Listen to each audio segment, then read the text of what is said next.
Malay जय शीतला सस्य श्यामला सस्य श्यामला मातरम वंदे मातरम। 1908 সালের 11ই আগস্ট কিংসফোর্ডে বন্দে মাতরম বলার দোষে যে বালককে বেত মারার হুকুম দিলেন ব্রিটিশ সরকার, তারই পক্ষে দাঁড়িয়ে ক্ষুদিরাম বসু ও প্রফুল্ল চাকি সাহেবের ফিটান গাড়ি লক্ষ্য করে বোমা চালালেন মুজফ্ফরপুরে। সাহেব নিহত হলেন না, তবু নাবালক ক্ষুদিরামকে ফাঁসির হুকুম দেয়া হলো।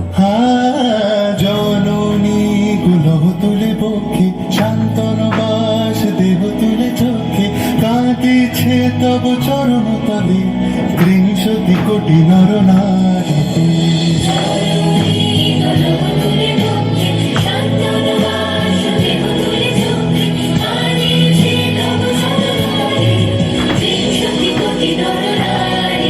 যারা স্বর্গগত তারা এখনো চলে স্বর্গের চেয়ে প্রিয় জন্মভূমি এসো স্বদেশ তোদের মহাদীক্ষালু সেই মৃত্যুর চরম চুমি যারা জীর্ণ জাতির বুকে জাগালো আশা মন মূলের মুখে জোগালো ভাষা আজি রক্ত কমলি গাথা আজি রক্ত কমলি গাথা মারল খালি বিজয় লক্ষ্মী দেবতাদেরই কালে মুক্তির মন্দির শুকানো করে কত প্রাণ বলিদান লেখা আছে অশ্রু জলে লেখা আছে অশ্রু জলে। 9 সেপ্টেম্বর 1915 ইংরেজদের সঙ্গে সম্মুখ সমরের স্বাধীনতা ছিনিয়ে নিতে অস্ত্র আনার পরিকল্পনা করেন যতীন্দ্রনাথ মুখোপাধ্যায়।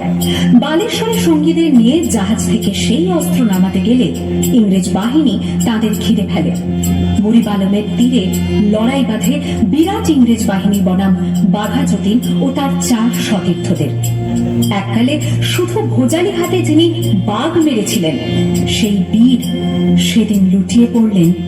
আমি হাসি হাসি পড়ব ফাঁসি দেখবে ভারতবাসী ও মা হাসি হাসি পড়ব ফাঁসি দেখবে ভারতবাসী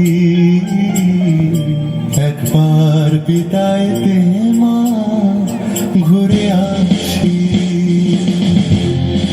18 এপ্রিল 1918 মাস্টারদা সূর্য সেন ও তার 65 জন শিষ্য মিলে পরিকল্পনা করে চট্টগ্রামে ব্রিটিশ পুলিশের অস্ত্রাগার লুট করেন এবং তারপরে লুকিয়ে আশ্রয় নেন জালালাবাদ পাহাড়ে।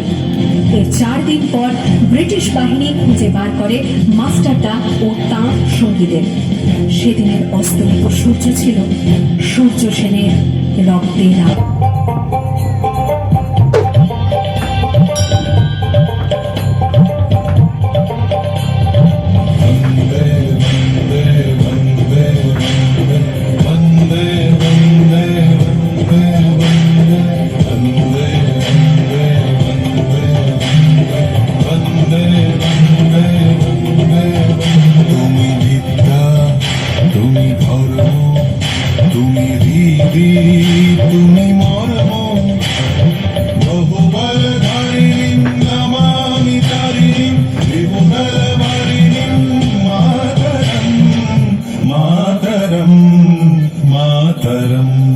वंदे मातरम सुजलाम सुफलाम मलयज शीतलाम शस्य श्यामलाम मातरम वंदे मातरम।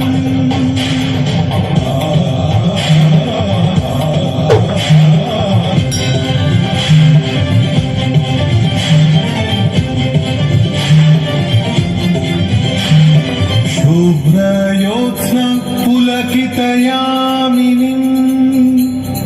कुल्लकुसुमित द्रुमदलशोभिनीं सुहासिनीं सुमधुरभाषिणीं सुखरां